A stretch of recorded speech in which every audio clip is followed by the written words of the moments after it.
მე ქალის ღალატის ასობით ისტორია მაქვს მოსმენილი და დეტალურად გაანალიზებული და ძალიან მარტივად აგიხსნით რა აერთიანებს ყველა მათგანს. ოღონდ მანამდე გეტყვით, რომ ეს ლექცია იქნება ძალიან პირდაპირი, უხეში და ხისტი და რაც მთავარია რეალური.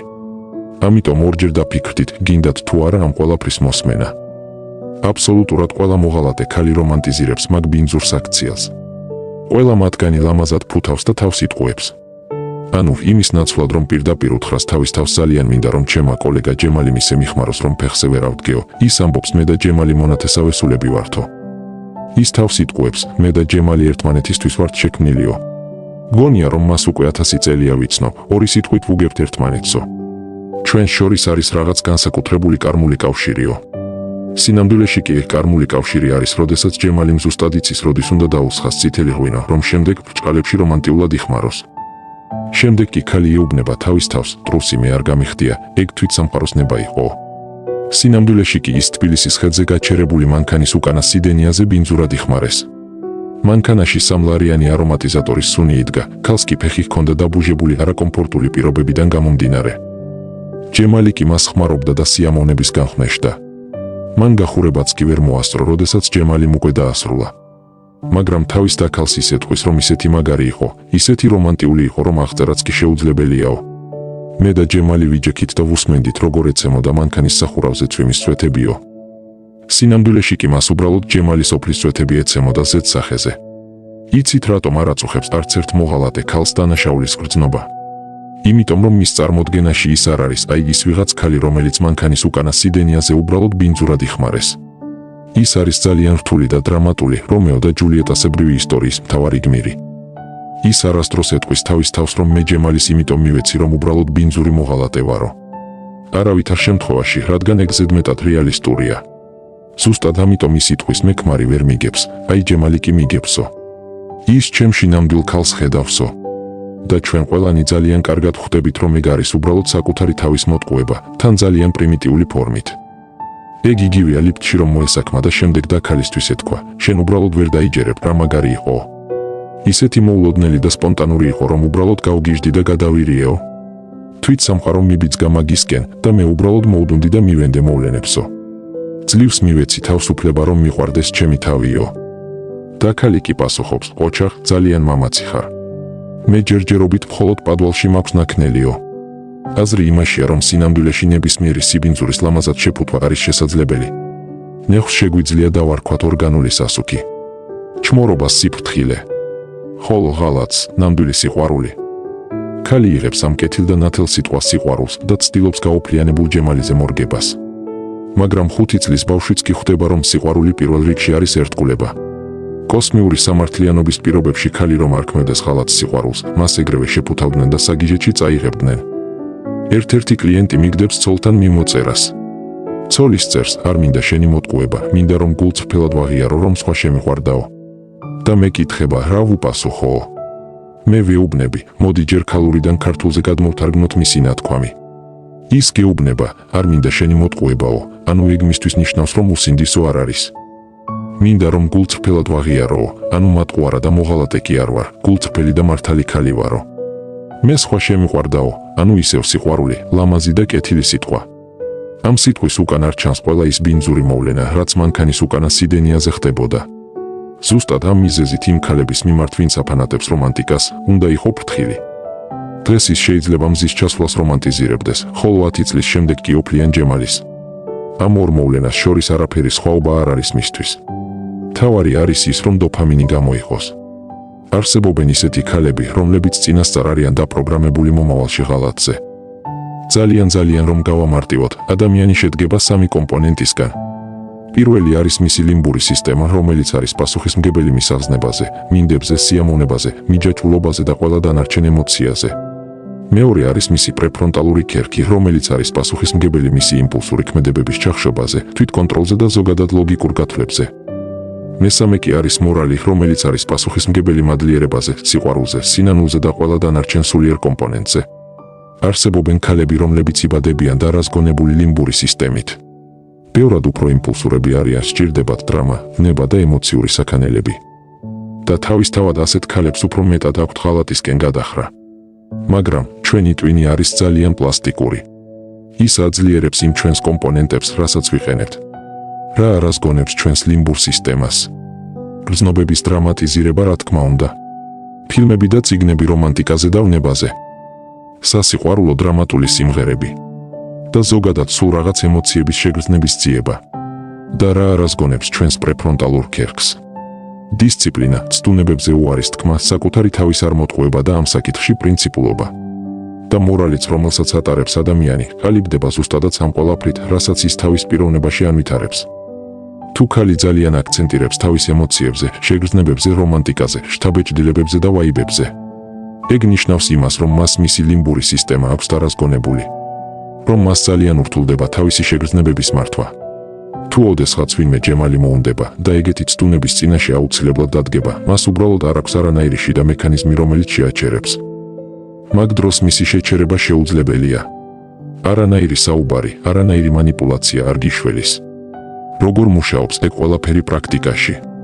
წარმოვიდგინოთ, რომ მის სამსახურში მოვიდა ახალი კოლეგა, რომელსაც მგლის გამოხედვა აქვს.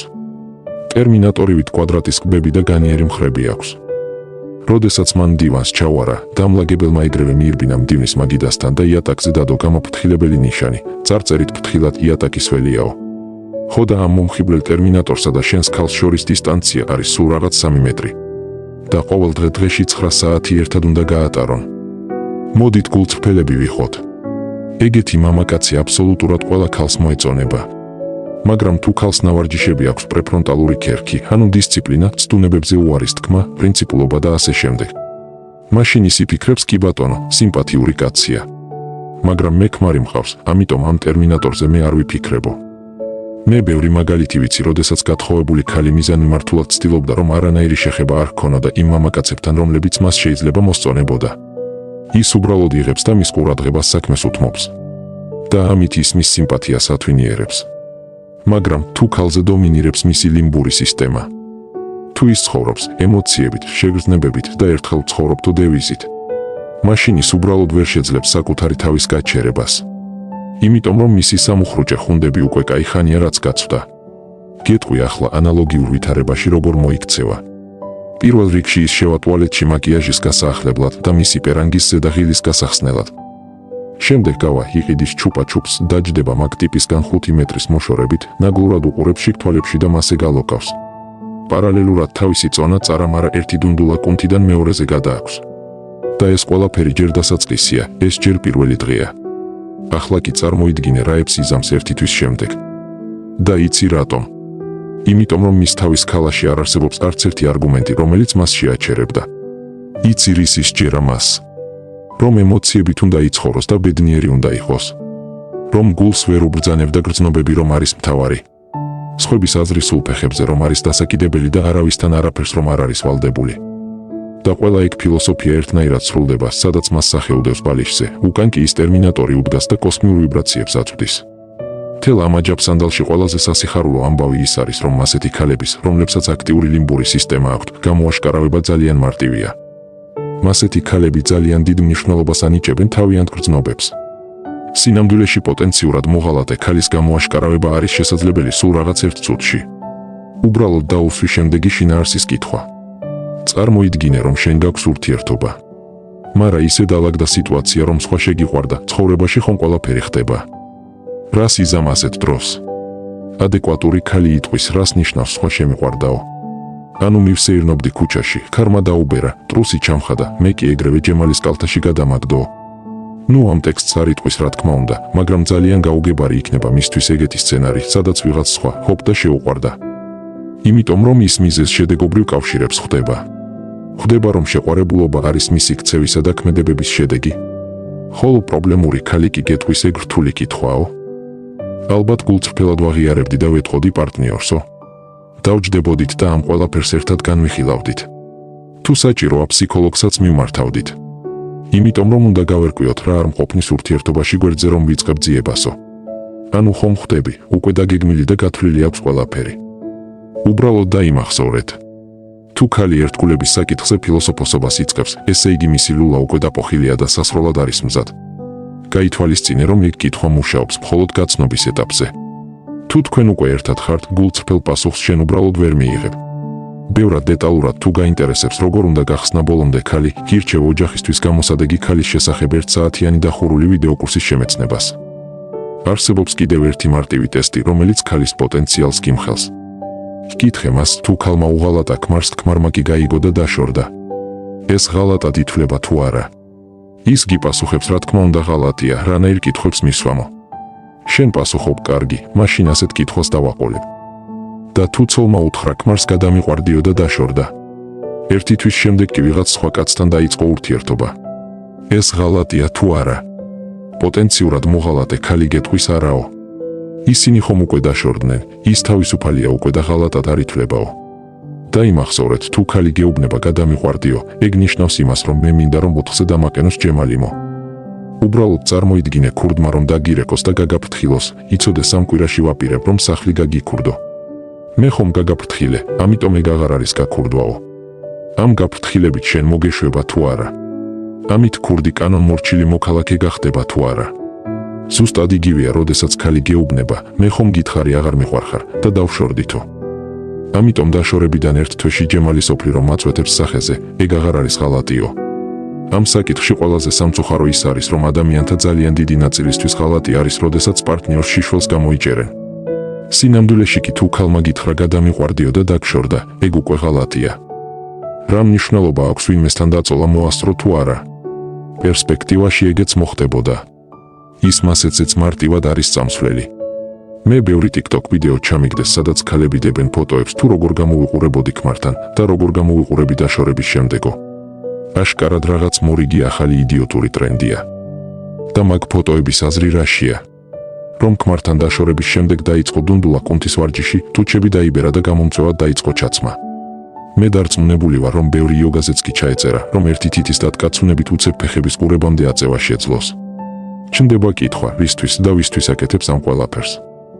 გამოდის, რომ ქალი დაშორების შემდეგ თავის თავს ატუნინგებს იმისთვის, რომ ვიღაც კაცმა, რომელსაც მისთვის არაფერი გაუკეთებია, მიიღოს ის მის საუკეთესო მდგომარეობაში. გამოდის, რომ მისი ყოფილი ქმარი 5 წელი იტანდა მის სიზარმაცეს, მის ფეთხუმობას, მის მოულელ მდგომარეობას. ხოლო ვიღაც ახალი კაცი კი მიიღებს მის დატუნინგებულ ვერსიას. და რაც მთავარია, ისინი ამით ამაყობენ, ისე აქვეყნებენ მაგ ფოტოებს საჯაროდ.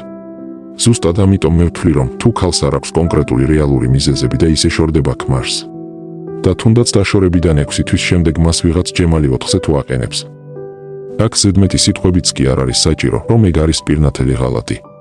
იმიტომ რომ ზუსტადაც ეგ იყო მისი პირველადი мотиваცია პირველივე წამიდან. მე ვთვლი, რომ ღალატი არ არის უბრალოდ რაღაც შეყოფის მომენტი. ღალატი არის, როდესაც ქალი იღებს გადაწყვეტილებას, რომ მისი მფლობელი შეცვალოს. ჩნდება კითხვა, და როგორ უნდა შევარჩიოთ ქალი, რომელიც არ იქნება პოტენციურად მოღალატე? მე ვთვლი, რომ ქალი პირველ რიგში უნდა იყოს რელიგიური. თავისთავად მოჩვენებითად რელიგიურებს არ გულისხმობ. გულისხმობ ისეთებს, რომლებიც ცხოვრობენ ისე, როგორც ქრისტიანობა კარნახობს მათ. და ეგ პრაქტიკაში არის გადამოწმებადი. არაფერი ურთიერთსაწინააღმდეგო არ არის მის ცხოვრებაში. ყველაფერი ნათელი, ყველაფერი მარტივად გადამოწმებადი უნდა იყოს. ის უნდა იყოს თვინიერი, მორჩილი, ცდუნებებზე უარის თქმა და ემოციების კონტროლი უნდა შეძლოს, დინჯი და მოწესრიგებული უნდა იყოს. მორწმუნე ქალი წელიწადში დაახლოებით 200 დღე თავის თავს სულდავს მიმზიდველი საკვებისგან. ის იმას არ ჭამს, რაც მას უნდა. იმას ჭამს, რაც დაავალეს. და ეს მდგომარეობა არ უნდა აგვერიოს რაღაც ფიტნეს დიეტასთან. დიეტა არის, როდესაც ქალი იზღუდავს თავს იმისთვის, რომ შემდეგ მთელი პლიაჟი მისი ტრაკით გააოცოს. ჩვენ უნდა გვესმოდეს, რომ ჩვენი პიროვნება ძლიერდება მაშინ, როდესაც ჩვენ რაღაცას ვაკეთებთ, ან თუნდაც არ ვაკეთებთ, იმის მიუხედავად, რომ ჯილდოს არ მივიღებთ, დოფამინის სახით. დიეტაზე მყოფი ქალი ფიქრობს, ერთი თვე მოვითმენ, სამაგიეროდ მერე სანაპიროს დედოფალი ვიქნებიო. ეს არის მისი მამოძრავებელი ძალა დოფამინის სახით. მორწმუნე ქალი კი ითმენს და ლახავს სირთულეებს, იმიტომ რომ უბრალოდ მასია საჭირო. გარედან რომ შეხედო ორივე ერთსა და იმავეს აკეთებს, ორივე თავის თავს სულდავს. მაგრამ ერთის შემთხვევაში იზრდება მასში მისი ეგო, ამპარტავნება და გარყვნილება. მეორეს შემთხვევაში კი მორჩილება და საკუთარი თავის კონტროლი. ერთი რომ იღვიძებს, ეგრევე ტელეფონს იღებს ხელში იმის გადასამოწმებლად, თუ რამდენმა კაცმა დაალაიქა მისი ფოტო. მეორე კი რომ იღვიძებს, ეგრევე ლოცვებს კითხულობს. ყოველი დღე ის ანვითარებს თავის თავში იმას, რომ აკეთოს ის, რაც საჭიროა და არა ის, რაც მას უნდა. დაინახე მიმზიდველი მამაკაცი, გაიხედა სხვა მხარეს. მოგივიდა გარყვნილი აზრები თავში, ეგრევე მოიშორე. ხოლო როდესაც რიგითი ქალი დადის ქუჩაში, ის ასკანერებს ყველა მამაკაცს. მისი კი სერიბუსავით ტრიალებს 360 გრადუსით. აზრობრივად მან უკვე ყველა მაგ მამაკაცზე იხტუნავა და წარმოიდგინა, რომელი იქნებოდა უკეთესი. მორწმუნე ქალი იტყვის, მე ცოდვილი ვარო. ძერს კი ქალი კი იტყვის, მე დედოფალი ვარო. თუ მაგ ძერს ქალს შეუყვარდება სხვა მამაკაცი, ის იტყვის და რა არის ამაში ცუდი, გულს ვერ უბრძანებო. ხოლო მორწმუნე ქალს კი ეგეთი რამაც კი შეემთხვევა. თუმცა ყველაზე უკიდურეს შემთხვევაში, ანუ რომ შეემთხვეს, იტყვის, რომ ეგ ცდუნებაა, რომელსაც უნდა ვებრძოლო. ვისთვის არის უფრო მარტივი ღალატი? იმ ქალისთვის, რომელიც ფიქრობს, რომ ერთხელ დავიბადეთო, თუ იმ ქალისთვის, რომელიც ფიქრობს, რომ ყველა ჩვენს საქციელზე პასუხს ვაგებთო. ვიღაცამ შეიძლება თქვას, რომ აგერ ჩემი ცოლი იყო მორწმუნე, მაგრამ მან მიღალატა, მიმატოვა და წავიდაო. მე კი გეტყვი, რომ ნამდვილად მორწმუნე და მოჩვენებითად მორწმუნე ორი სხვადასხვა რამ არის. მოკლედ, თუ გინდა რომ არ აიხლართო ამ საკითხში და შეცდომა არ დაუშვა, როგორც უკვე ვთქვი, ვიდეო კურსი ოჯახისთვის გამოსადეგ ქალზე არის შენი წარმატების გასაღები. მიიღებ აბსოლუტურად ყველა მექანიზმს იმისთვის, რომ 100%-ით გახსნა ნებისმიერი ქალი და ყველაფერი დაინახო მასში. ბმულები იცი, სადაც არის.